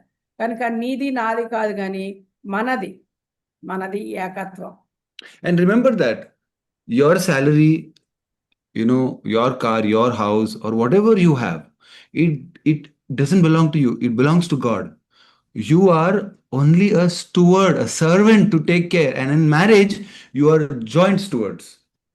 కనుక మనం ఒకటి జ్ఞాపకం ఉంచుకోవాలి, ప్రతి ఒక్కరు కూడా మనకున్న ఇల్లు కానీ, మన కారు కానీ, మన వస్తువులు కానీ, మన చదువు ఏది కూడా మనకి సంబంధించింది కాదు. మనకి దేవుడు ఇచ్చినందువలన అవి దేవునివి అని మనం గ్రహించినట్లయితే అది చాలా ప్రాముఖ్యం. రెండోది ఏంటంటే మరి దేవుడువి అయితే దేవుని దగ్గర మనము ఆయన స్టూవర్డ్స్గా, ఆయన ఇచ్చిన వాటిని మనం కాపాడేవాళ్ళుగా, వాటిని సరిగా యూటిలైజ్ చేసుకునే వాళ్ళంగా, స్టూవర్డ్స్గా మరి మనము ఉంటున్నాము అన్నది In a మనం marriage, జ్ఞాపకం ఉంచుకోవాలి. in a marriage where it is often said, this is mine, that is yours, my salary, my money, my things, your things, what you are doing is you are actually weakening the foundation of your marriage. Your marriage is very weak in the foundation.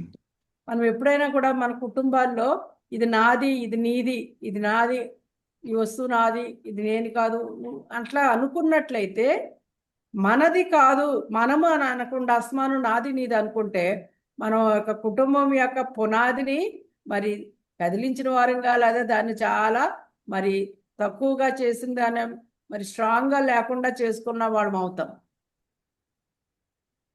Right. So, this is something that even in our home, Shavina and I have practiced this for all right from day one of our marriage. We never said, this is my money, your money. I was the only one working. She was not working. But even then, the money belonged to us. It was always ours. It was never mine and yours. మా కుటుంబంలో కూడా మొదటి నుంచి వివాహమైన మొదటి దినాల నుంచి ఎప్పుడు కూడా మేము మనది అనే అనుకున్నాం, కానీ నీది నాది అని లేదు. నేను పెళ్ళి అయ్యేటప్పుడు నేను ఒక్కడనే జాబ్ చేస్తున్నాను, షబీనా చేయట్లేదు, అయినా కూడా మనది, మన జీతం, మన వస్తువులు మనదే అని మేము అలాంటి దృక్పథంతో ముందుకు నడిచాం. Now, all the research studies, all that they have studied couples, they have only found that wherever there are joint accounts, shared financial goals, their marriage there is a higher satisfaction. Here also, when you pool your money, put together your money, it correlates with happiness. The Venus language predicts longevity, which means wherever there are separate accounts, right? Separate accounts, the happiness is lower. Wherever there are joint accounts, the happiness in the marriage is higher. ఇక మనం చూస్తున్నాము వీళ్ళు secular authors ఏం చెప్తున్నారంటే, ఎవరికైతే joint accounts ఉన్నాయో, ఎవరు కూడా ప్రతిదీ కూడా వాళ్ళు షేర్ చేసుకుంటూ వాళ్ళు ఉన్నారో, అలాంటిది వాళ్ళలో ఏం జరుగుతుందంటే వారి యొక్క తృప్తి, వారి సంతోషం ఎక్కువగా ఉంటుంది అని చెప్పి వాళ్ళు అంచనా వేస్తున్నారు. అదేవిధంగా వాళ్ళ యొక్క ఆర్థిక విషయాలన్నీ కూడా ఒకరితో ఒకరు పంచుకున్న కుటుంబాల్లో ఎక్కువ సంతోషం ఉంది. My challenge to all of you here is that all of you here, if you are maintaining separate accounts and secretly managing, your husband doesn't know what his wife doing, wife doesn't know what his husband doing, you don't discuss with each other, I request you that stop that. If you want your marriage to be very strong, there should not be anything hidden in your family. Everything should be open. Husband and wife. Only husband and wife I'm talking about. నేను ఏం చెప్తున్నానంటే, ఇక్కడ కుటుంబాల్లో భార్య భర్తలు, భర్త ఒక account, భార్య అకౌంట్ ఉండొచ్చు, అకౌంట్స్ వేరే, కానీ అన్ని కలిసి మాట్లాడి కలిసి ప్లాన్ చేసుకుని, భార్యకు తెలియకుండా భర్త, భర్తకు తెలియకుండా భార్య ఈ యొక్క ఆర్థిక విషయాలు కానీ ఏ విషయాలు కూడా వాళ్ళు కలిసి చేయకుండా ఉంటే వాళ్ళు చాలా ముప్పు తెచ్చుకుంటున్నారు. Right. So actually, so I have not given here. So we have covered this in our book, both Harmony and Money, and also I think I'm just thinking, Harmony and Money and Four Fidelities. Both these books have this in financial, this fidelities. There are 3 chapters exactly on this. And then in Harmony and Money, we've got these chapters. These all talk about finances and money, and this is extremely important for your marriage. నేను రాసిన పుస్తకాల్లో ఈ విషయాలు ఉన్నాయి. మరి harmony and money ఏ విధంగా మనం manage చేసుకుంటా ఉండాలి అన్నది మొన్న రాసిన పుస్తకంలో కూడా ఈ విషయాలు ఉన్నాయి కనుక ఇవి ఎంతో చాలా ప్రాముఖ్యమైనవి అని నేను చెప్తున్నాను. Right. So once again, I want to reiterate, Please do not hide from each other. Let it be open book between the two of you if you want your marriage to be strong. Yes, if you're not concerned about your marriage, but money is more important for you, then you can live separately. But if marriage is more important for you, bring it all together. నేను మీ అందరికీ కూడా మరి చెప్పేది ఏంటంటే, మీరు ఆర్థిక విషయాల్లో మరి ఐక్యత కలిగి ఒకరికి తెలియకుండా ఏమీ కూడా చేయొద్దు. అలా చేయకుండా ఉండటం వలన మరి నిజంగా మీ కుటుంబం ఎంతో ముందుకు సాగుతూ బలమైనదిగా ఉంటుంది. అలా కాదులే మాకు మనీయే ప్రాముఖ్యము, మిగిలిన ఏం పర్వాలేదు అనుకుంటే అది మీ ఇష్టం. Okay. Now, number 3, take turns to sacrificially serve. మూడోది ఏంటంటే మరి ఒకరికొకరు మరి సహాయం చేసుకుంటంలో మరి త్యాగపూర్వకంగా సహాయం చేసుకుంటంలో మీరు టర్న్స్ తీసుకోండి. See, in most marriages, what happens is there is one person, usually the wife, who keeps serving sacrificially. She keeps doing things for her husband. చాలా కుటుంబాల్లో జరిగేది ఏంటంటే మరి త్యాగపూర్వకంగా పరిచర్య చేస్తూ హెల్ప్ చేస్తూ ఉండేది ఎవరంటే భార్యలే చేస్తూ ఉంటారు. So I encourage here the husbands, please serve. And it is not just serve, it is sacrificially, which means it costs you. Service costs you. That is what you have to do. నేను చెప్పేది ఏంటంటే మరి ప్రతి భర్తకు ఇక్కడ మీరు మీ భార్యలకు మరి పరిచర్య చేసే విషయంలో, పనిచేసే సహాయం చేసే విషయంలో మీరు మరి ముందుకు రావాలని. ఎందుకు అంటే జస్ట్ పని చేయటం కాదు, కానీ త్యాగపూర్వకంగా మీకు కష్టం అనిపించాలి.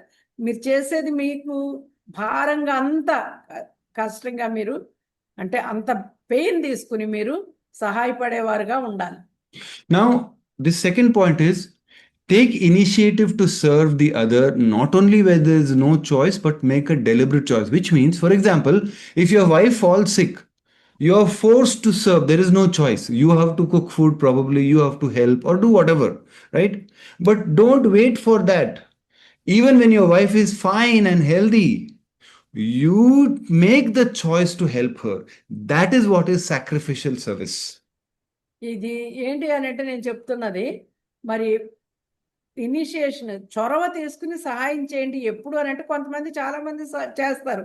భార్యకు బాగోలేనప్పుడు, లేకపోతే ఇంట్లో భార్య లేనప్పుడు, ఇంట్లో పనులు చూసుకోవటము, అప్పుడు వాళ్ళు ఏదో చెయ్యాలి కనుక, భార్య చేయలేకపోతుంది కనుక, బాగాలేదు కనుక చేసేది, అది వేరు, అది మంచిదే. అయితే భార్య చాలా బాగానే ఉండి ఏమీ ప్రాబ్లం లేనప్పుడు, ఆమె అన్నీ చేయగలిగినప్పుడు కూడా నీవు ఆ విధంగా చేస్తా ఉంటే అది త్యాగపూర్వకంగా చేసినట్లు. Right? In Ephesians chapter 5 is very clearly given. Husbands, love your wives. 5 times it is, husbands, love your wives. And serve your wife. Servant leadership. And that is what a husband has to do to ensure that he serves his wife. But how many husbands serve their wives?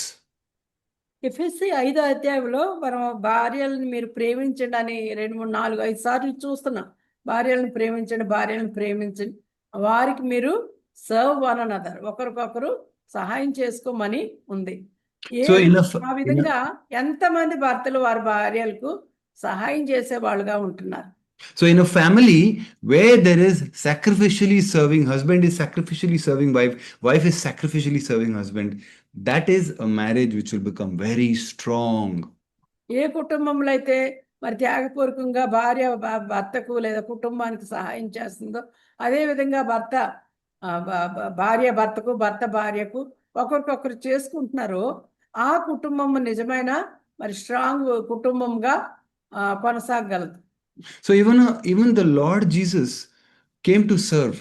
If he, being the Lord God and creator of this universe, can serve sacrificially, I think you and I can definitely do in our marriage. మనం చూస్తున్నాం కదా, mark 10:45లో మనుష్య కుమారుడు పరిచర్య చేయుటకే వచ్చాను కానీ పరిచర్య చేయించుకుంటకు రాలేదని. కనుక ఆ విధంగా మనం పరిచర్య చేసే వాళ్ళంగా ఉండాలి.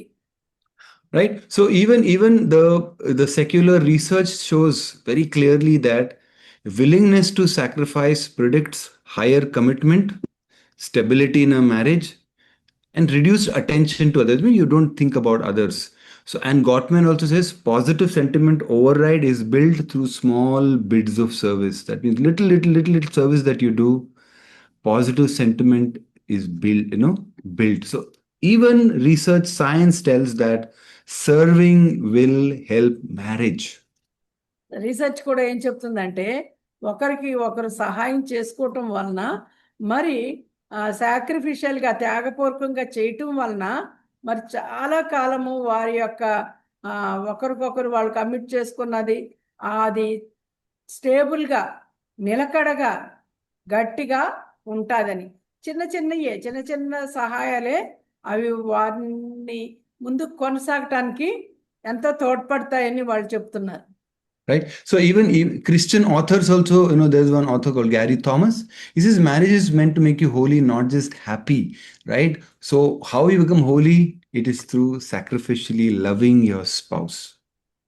కనుక ఈ గ్యారీ థామస్ అన్న ఆయన ఏం చెప్తున్నాడు, వివాహాలు మరి పరిశుద్ధమైనవిగా పవిత్రమైనగా ఉండటానికి పిలువబడ్డారు, కానీ ఊరికే సంతోషంగా ఉండటానికి కాదు, కానీ పవిత్రమైనవిగా ఉండాలని. ఈ కుటుంబంలో ఇలాంటి పరిస్థితి చక్కగా ఒకరినొకరు సాయం చేసుకుంటూ మరి సాక్రిఫిషియల్గా ఉన్నప్పుడు మరి వారు సంతోషంగానే ఉండరు, కానీ ఇంకా పరిశుద్ధంగా ముందుకు కొనసాగటానికి వారి జీవితాలు కట్టబడతాయి. So the marriage stays alive when you serve sacrificially and you don't count, right? Marriage dies when giving becomes scorekeeping. I did this for you, I did this for you, I did this for you. If you keep doing that, that means your marriage is not growing. ఇక్కడ ఒక మంచి quotation లాగా ఉంది, ఏంటంటే మరి వివాహము ఎప్పుడు తగ్గిపోద్ది లేదా చచ్చిపోయినట్టుగా ఇంకా దానికి విలువేమీ ఉండదు. ఎప్పుడంటే స్కోర్ కీపింగ్, నేను ఇది చేశాను, నేను అది చేశాను, నువ్వు చేయలేదు, నేనే చేశాను అని ఎప్పుడైతే వివాహంలో కుటుంబాల్లో అలాంటి డిస్కషన్స్ వస్తాయో అప్పుడు వివాహము చచ్చినట్టుగా ఆ కుటుంబము ఉంటుంది. Okay, so now we move on to point number 2. Now, as we get closer and closer, we are getting to very, very important points. These are extremely రెండో important. పాయింట్లోకి వెళ్దాం. Okay. Now, spouse is priority before any relationship. కుటుంబంలో మరి తన భాగస్వామ్యే ప్రాధాన్యత. ఎవ్వరు కాదు, ఏ సంబంధానికన్నా అతి ప్రాముఖ్యమైన సంబంధం ఏంటంటే నీ భార్య లేదా నీ భర్త. Now, this point may hurt some of you, especially those who have a lot of attachment to your parents. Okay, so beware. కొంతమందికి ఈ పాయింట్ కష్టంగా ఉండొచ్చు. ఎవరికి అంటే ఎవరైతే వాళ్ళ తల్లిదండ్రులతో లేకపోతే ఇతర ఫ్రెండ్స్తో ఎక్కువ అటాచ్మెంట్ కలిగి ఉంటారో వాళ్ళకి ఇది నచ్చకపోవచ్చు లేదా బాధ కలిగించవచ్చు. So, what does Genesis 2:24 say? So shall a man leave his father and mother and cleave to his wife. ఇక్కడ మనం ఆదికాండం 2:24 ఏం కనుక పురుషుడు తన తల్లిని తండ్రిని విడిచి తన భార్యను హత్తుకొనును. So now what does leave mean? వదిలిపెట్టడం అంటే ఏంటి, విడిచిపెట్టడం అంటే ఏంటి? Okay, so what does leave mean is a very important thing. In marriage, after God, okay, spouse holds the highest priority in your life. So no one comes in that circle where only husband and wife live, not even parents or siblings, which means this is where husband, right, and wife. This is the circle. No one comes inside this circle. వివాహం అయిన తర్వాత ప్రతి భార్యకు ప్రతి భర్తకు మరి మొట్టమొదటి priority ఎవరు, దేవుని తర్వాత ఎవరు అని అంటే తన భార్య లేదా తన భర్త. అంతేగాని ఆ సర్కిల్లో ఇంకెవ్వరు కూడా రాకూడదు. తల్లిదండ్రులు కానీ అక్క చెల్లెళ్ళు కానీ వారికి ఉన్న సంబంధ బాంధవ్యాలను బట్టి ఎవరు ఉండకూడదు, భార్య భర్త మాత్రమే. So that is called the relational priority. మరి మన సంబంధాల్లో ప్రాముఖ్యత ఏది అని అనుకుంటే ఇది అన్నమాట. దీన్నే సంబంధాల ప్రాముఖ్యత అని అనొచ్చు. That means your wife or your husband comes first. కనుక నీ జీవితంలో నీ భార్య కానీ లేదా నీ భర్తే మొట్టమొదట. That means the decisions you make, you jointly decide. You don't get influenced by your parents or friends or brothers and sisters.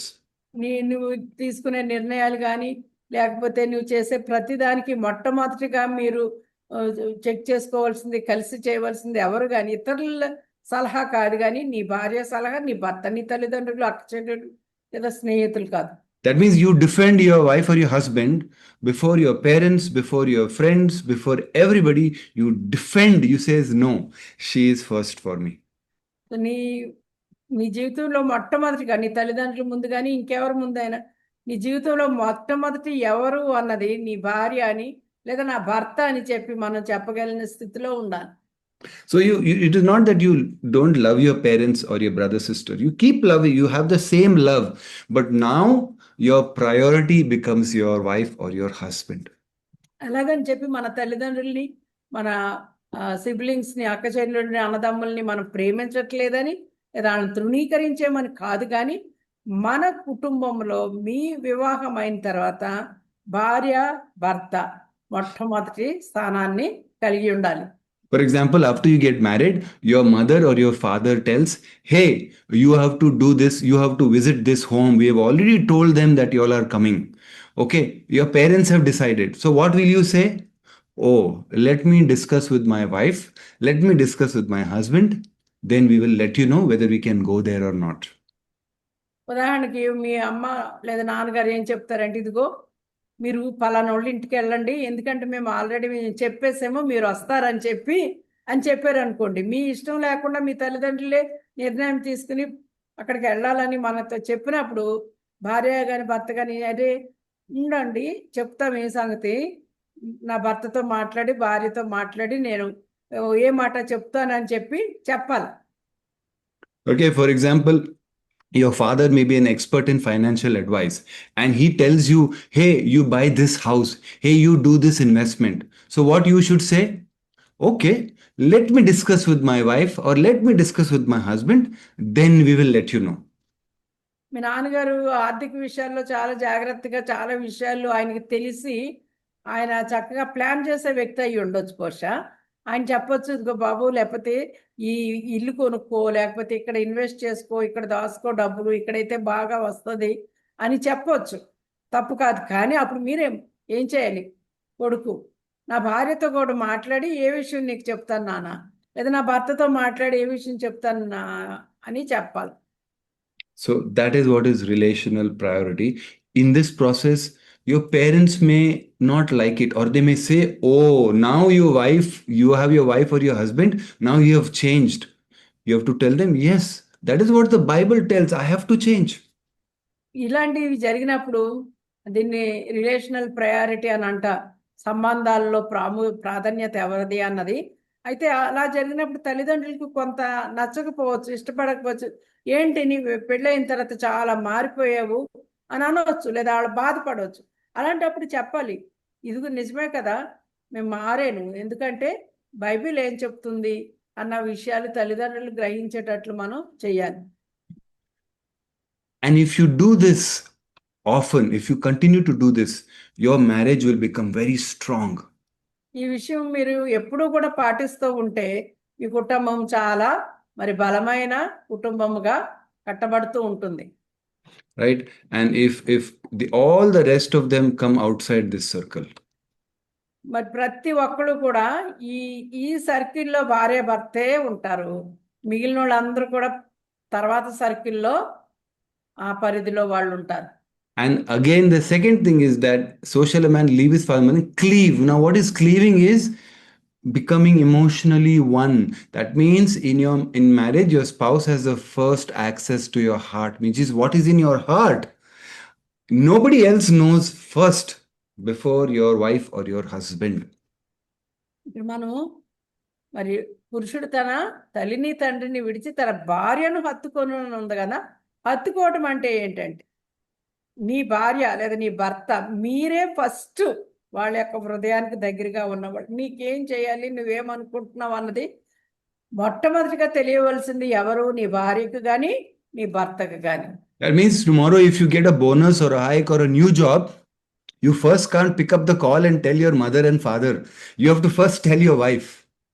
రేపు నీకు ఆఫీస్లో బోనస్ రావచ్చు, లేదా ట్రాన్స్ఫర్ రావచ్చు, లేకపోతే నీకు ఏదో అవార్డు వచ్చిందనుకో, నువ్వు వెంటనే ఎవరికి ఫోన్ చేసి చెప్పాలి? మీ అమ్మకి కాదు, మీ నాన్నకి కాదు. ఫస్ట్ నువ్వు చెప్పవలసింది నీ భార్య. And you have to be transparent and honesty and sharing and this means you cannot hide from your spouse. If you are hiding, that means you are not cleaving. That means your wife or your husband, your spouse should know everything about you. What's going on in your heart, the challenges in your workplace, or somebody's said wrong to you in the church or friends, whatever. All your hurt feelings you should be able to share with your spouse. So ఈ సంబంధాల్లో ఎలా ఉండాలి అంటే భార్యాభర్తల మధ్య ఎలాంటి దాపరికము కూడా ఉండకూడదు. మరి చాలా స్పష్టంగా ఒకరి విషయాలు ఒకరు చెప్పుకోవటం, ఎంతో మరి నమ్మకంగా భార్యకు జరిగిన సంతోషాలు, విచారాలు, దుఃఖాలు, భర్తకు జరిగిన షేమ్ కానీ లేదా సంతోషం కానీ, తనకు వచ్చిన రివార్డ్స్ కానీ, తనకు వచ్చిన కష్టం కానీ, ఎనీథింగ్ ప్రతిదీ కూడా మరి భార్య భర్తకు, భర్త భార్యకు మొట్టమొదటిగా మరి చెప్పుకోవాల్సిన బాధ్యత ఉన్నది. And especially for husbands, when your wife is sharing something, listening to her, that is what will make your marriage strong. ముఖ్యంగా భర్తలు వినే విషయంలో నీ భార్య ఏదన్నా చెప్పినప్పుడు దానిని వింటము నేర్చుకోవాలి. విన్నప్పుడే వారు దాన్ని ఇంకా అర్థం చేసుకుని ఇంకా బాగా చెప్పగలరు. మీరిద్దరూ కలిసి ఒక నిర్ణయం తీసుకోవటానికి కూడా ఉపయోగపడుతుంది. 90% of the problems in marriage is because of this priority. మరి వివాహ బంధంలో వచ్చే, కుటుంబాల్లో వచ్చే సమస్యలకి కారణము ఏంటంటే ఈ యొక్క బాండ్ లేకపోతే ఇలాంటి చక్కగా కలిసిన పరిస్థితి లేకపోవటం వలన వచ్చే ప్రాబ్లమ్స్ 90% ఇలాంటి దీని వల్లనే. In India, the number one problem or number one reason why families have divorces is because of this, that there is no boundary. Parents, siblings, friends all get into this, right? So because of this, marriages have separated and divorced. మన భారతదేశంలో ఎక్కువ శాతం మరి విడాకులు ఇచ్చుకోవటానికి కారణం ఏంటంటే ఈ చక్కటి సంబంధం లేకుండా మరి తల్లిదండ్రుల ద్వారానో మరి స్నేహితుల ద్వారానో ఇంకా వేరే ద్వారా ఇన్ఫ్లుయెన్స్ అయ్యి ప్రభావితం చేయబడి వాళ్ళ కుటుంబాల్లో భర్తకి భార్య ప్రాముఖ్యత ఇవ్వనందువలన ఇలాంటి సమస్యలు వస్తున్నాయి. Which families do not have clear boundaries, right? It predicts lower, right? If there are boundaries, marriage conflicts will be less. If there are no boundaries, there'll be far more conflicts and the marriage weakens, it becomes weak. ఇక్కడ ఏంటంటే మనకు హద్దులు కావాలి. మన కుటుంబం ఇది, మన పరిస్థితి ఇది అన్నటువంటి ఒక హద్దు మనకు ఉండాలి. హద్దులు లేకుండా అందరూ కలిసి ఒక బౌండరీ లేనప్పుడు అనేకమైన కాన్ఫ్లిక్ట్స్ రావటానికి హద్దులు ఉన్నాయనుకో మనకి మరి సమస్యలు రావటం తక్కువ అవుతాయి. So there are some Christian authors who have written that marriage must create a new primary loyalty unit. And second, it says that if parents stay primary, that means if for you, your parents are first and then your spouse, then the marriage will never be secure. So ఇక్కడ Christian authors కూడా ఏం చెప్తున్నారంటే ఎప్పుడైతే ఒక చక్కటి boundary ఉంటుందో వాళ్ళిద్దరూ కూడా మరి ఆ కుటుంబం అన్నది ఒక ప్రైమరీ చక్కటి ప్రేమతో కూడిన ఒక చిన్న యూనిట్ లాగా ఉంటుంది అని. అయితే మరి పేరెంట్స్కి ఎక్కువ ప్రయారిటీ ఇచ్చి పేరెంట్స్కి ఎక్కువ ప్రథమ స్థానం ఇచ్చినప్పుడు మరి నీ వివాహము ఒక మంచి సెక్యూర్గా ఉన్నదని, మంచి సెక్యూర్ బేస్ కలిగి ఉందని అనుకోము. So in our family, in our married life, thankfully, right from the beginning, we were told in our premarital counseling to create these boundaries. And we thank God, because of this, our marriage has been very strong. మా వివాహం అవ్వకముందే మేము ప్రీమ్యారిటల్ counselling తీసుకున్నాము. అప్పుడు చెప్పారు మాకు ఈ boundaries ఉండాలి అని. కనుక మేము మొదటి నుంచి బౌండరీస్ కలిగి ఉన్నందువలన మా కుటుంబంలో చాలాసార్లు సమస్యలు వచ్చినా వాటిని మేము వెంటనే పరిష్కారం చేసుకోవడానికి మాకు సహాయపడింది. So, my dear friends, if this is a problem for you, making your wife or your husband priority before your parents or your sisters, brothers, or you're not able to share to your spouse, then your marriage will be weak. Change that very soon. The sooner you change it, the better for your marriage. So, ప్రియ సహోదరి సహోదరు, నేను ఏం చెప్తున్నానంటే, మీ జీవితాల్లో మరి నీ భార్య లేదా నీ భర్త మీకు మొట్టమొదటి మరి ప్రయారిటీగా ప్రాధాన్యత కలిగిన వ్యక్తిగా కానీ లేనట్లయితే మీరు జాగ్రత్త పడండి. నీ భార్య నీ భర్తయే మొదటిగా ఉండాలి. But if you feel that, oh, I'll hurt my parents, I will make them feel bad, remember that if you do that, you're hurting your spouse, you're hurting your marriage for long term. You will never enjoy a good married life. అయితే నా తల్లిదండ్రులు ఏమనుకుంటారో లేదా వాళ్ళని నేను సంతోషపరచాలి అని కానీ అనుకుంటే నువ్వు నీ భార్యని లేదా నీ భర్తని నువ్వు సంతోషపరచలేవు. నీ కుటుంబము మరి సరైన పునాది మీద ఉండకుండా నీ కుటుంబమే మరి ఈ యొక్క సవాళ్ళన్నీ కూడా ఎదుర్కొంటూ మరి ముందుకు కొనసాగాలి. So these 4 fidelities, you will have this chapter on relational fidelity and emotional fidelity. Basically, what it means is, if your parents or your friends or brothers, sisters are priority, that means you are unfaithful in your marriage. ఇది నా పుస్తకంలో కూడా నేను రాశాను. ఏంటంటే మరి emotional fidelity, relational fidelity ఇవి కానీ లేకపోతే మరి నీవు నీ కుటుంబంలో నీ భార్యకు కానీ నీ భర్తకు కానీ నువ్వు నమ్మకమైన వ్యక్తిగా లేవని అర్థం. Right? So, as I told you, maybe you will not like it. You may be hurt with this, or your parents may be hurt. But this is what God tells, not me. Genesis 2:24 is all this. నేను చెప్పటం ఇది మీకు ఇష్టం ఉండకపోవచ్చు, అయినా పర్వాలేదు. ఇది నేను చెప్తున్నాను కాదు. నేను చెప్తుంది మీకు కానీ మీ తల్లిదండ్రులకు కానీ ఇష్టం ఉండకపోవచ్చు, కానీ ఇది దేవుని యొక్క వాక్యము ఆదికాండం 2:24 చెప్తుంది కనుక మనం దీన్ని అనుసరించవలసిన వాళ్ళంగా ఉంటున్నాం. So now we come to the most important number 1, and what has helped our marriage, and that is what we want to share with you. మొట్టమొదటిది మరి ఫస్ట్ పాయింట్ ఏంటో అన్నది అది నేను మీతో చెప్తాను. ఇది నా కుటుంబాన్ని ఎంతో సహాయపడ్డది. Pray because an army of enemies is after your marriage. ఏంటి అంటే మొట్టమొదటి పాయింట్, మీరు ప్రార్థించండి. ఎందుకంటే ఒక గొప్ప సమూహము మన విరోధుల సమూహము మన వివాహాన్ని వెంబడిస్తూ ఉంది. Right? So the spiritual forces of darkness, Ephesians chapter 6 says, rulers and authorities, they all want to attack you and cripple your families to prevent godly generations. మన ఎఫెసీ 6వ అధ్యాయంలో చూసిన వాయుమండల సంబంధమైన అధిపతులు వీళ్ళు మరి కుటుంబాలని మరి క్రిప్పులు చేయాలి. వాళ్ళు కుంటే వాళ్ళుగా లేకపోతే సరైన వాళ్ళుగా లేకుండా ఉండాలని, మరి దేవుని దైవభక్తి కలిగిన మరి జనరేషన్స్ తరాలు కొనసాగకుండా ఉండాలని మరి ఫ్యామిలీస్ని మరి పట్టుకుంటున్నాయి. So because the spiritual forces of darkness we cannot see, so even when they attack us, right, we underestimate. Even after being attacked, our families are attacked and attacked and attacked, we don't pay attention because we cannot see them. ఎందుకంటే అవి అంధకార సంబంధమైనవి కనుక మనం వాటిని చూడట్లేదు. చాలాసార్లు కుటుంబాలని మరి అవి ఎదుర్కొని కుటుంబాలకి నాశనం తీసుకొస్తూ సమస్యలను తీసుకొస్తున్నప్పుడు ఇది సాతాను చేస్తున్న పని అని మనం గ్రహించలేకపోతున్నాం. So pray for your family, your marriage, and your children on your knees as often as you can, because that is the only way you can fight the spiritual forces of darkness. మరి ఈ యొక్క అంధకార సంబంధమైన ఈ యొక్క శక్తుల్ని మనం ఎదుర్కోవాలంటే చేయవలసింది ఏంటంటే నీ భార్య కొరకు, నీ భర్త కొరకు, నీ పిల్లల కొరకు, నీ కుటుంబం కొరకు, రాబోయే తరాల కొరకు మనం చేయవలసింది ఏంటి అంటే మనం మోకాళ్ళ మీద మరి దేవుని సన్నిధిలో మరి So don't underestimate prayer. Okay, it will harm you. But if you overestimate prayer, doesn't matter. It won't harm you. In fact, God will personally answer your prayers. మనం చాలాసార్లు అనుకుంటున్నాం మనం మరి ప్రార్థన చేయకుండా ఉండి తక్కువ ప్రార్థన చేయటం వలన ఏమీ లేదని. మనం తక్కువ ప్రార్థన చేయటం వలన మనమే హాని చేసుకుంటున్నాం.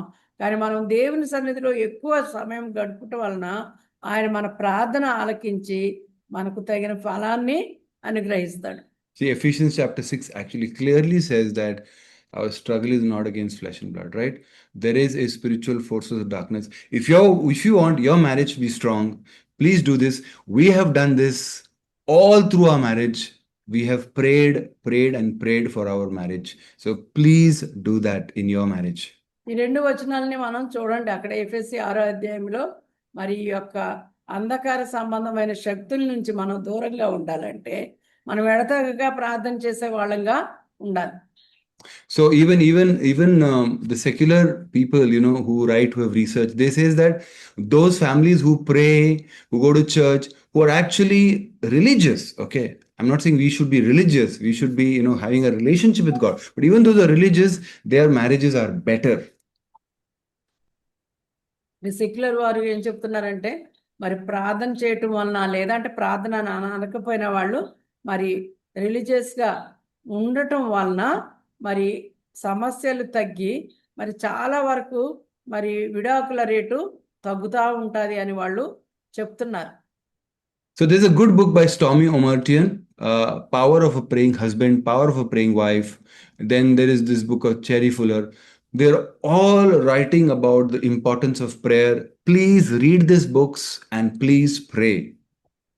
ఈ 2 పుస్తకాలు ఇక్కడ మనం చూస్తున్నాము. వాళ్ళు ఏంటి అని అంటే ప్రార్థించడం వలన వివాహంలో కుటుంబాల్లో జరిగే గొప్ప విషయాల గురించి రాస్తూ prayer build spiritual intimacy unity, ప్రార్థన ద్వారా భార్యాభర్తల్లో స్పిరిచువల్గా వారి ఏకత్వాన్ని కలిగి ఉండటానికి ఎంత సహాయపడుతుంది అన్న విషయాలు రాశారు. ఇవి చదివితే మనకు చాలా ఉపయోగకరంగా ఉంటుంది.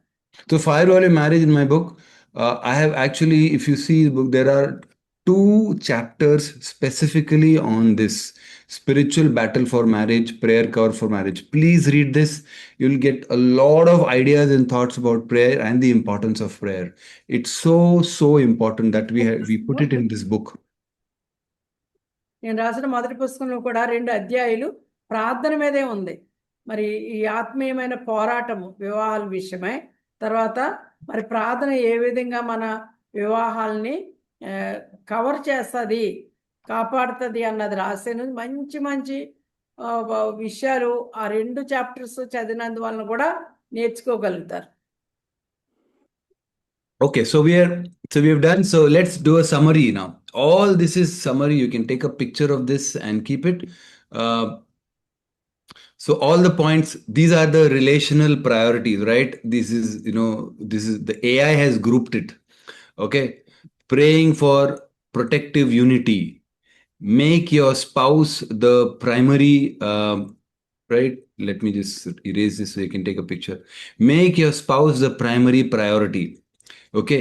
Shift from mine to ours. So this is relational priority and unity. And then we have got emotion, connection, repair. Forgive fast. Fill love tanks, guard sexual purity, practice sacrificial service. And then this is proactive growth and maintenance. How to maintain? Choose self-growth over spouse change. Seek help. Choose, right? I think the same thing has come here. And value memories over assets. Right? So this is all that is summarized here. Right? So we have done it by God's grace. We continue to do it. There are not 10 only, there are more also. Probably, maybe one of the social media, probably, Instagram or so will post more of that. So you build your fortress, make it strong. And all these are given here, right? Early help, acceptance, memories, love tanks, forgiveness, priority, purity, service, finances, prayer. All this, you look. And pick one area to focus on this week. Start early, forgive fast, love, right? You decide what are the things you will do in your life which you have not done. So we started, right? 25 years, not a smooth road. We didn't know what are those. Now here we have, right? Unity, prayer, sacrifice, forgiveness, financial unity, emotional deposits, acceptance, boundaries, early help, memories, right? Strong marriages are not built on smooth roads, but on steady principles, right? So we are done with the 10 points. Okay. So Thank you for being a part of this. Thank you for listening to our journey in the last 25 years and what has helped our own marriage. And so now over to Akka. Yeah. చివరి 2 slides చూపించినప్పుడు మనం ఇంతవరకు నేర్చుకున్న 10 points అన్ని కూడా మనకి చూపించారు కదా. ఆ పాయింట్కి అనుకూలంగా చక్కటి చిత్రాలు స్తంభాల్లాగా వేసి చేశారని చెప్పారు కదా. సో ఇదంతా కూడా మీరు ఎంత ఓపికగా మరి అటెండ్ అయ్యి నేర్చుకున్నందుకు మరి దేవుడు కూడా మీ జీవితాల్లో గొప్ప కార్యాలు చేయాలని, మీ కుటుంబాలని గొప్ప సాక్షులుగా మిమ్మల్ని అందరినీ కూడా ఉంచుకోవాలని నేను ఆశపడుతున్నాను. అందరికీ కూడా వందనాలు. జాన్స్. Thank you so much aunty. Thank you brother. చాలా నేటి సమాజానికి అవసరమైన ఎంతో చక్కటి విషయాలు మరి చెప్పారు. అట్లాగే తెలుగులోకి ట్రాన్స్లేట్ చేసిన ఆంటీకి మరి బ్రదర్ కూడా వందనాలు తెలియజేసుకుంటూ మరి ఓట్ ఆఫ్ థ్యాంక్స్ చెప్పవలసిందిగా సిస్టర్ రజిత సౌదీ అరేబియా నుంచి వారు సిద్ధంగా ఉన్నారు. వారికి సమయాన్ని అప్పగిస్తున్నారు. Praise the lord sister, thank you. మరి ఈ యొక్క మీటింగ్ కి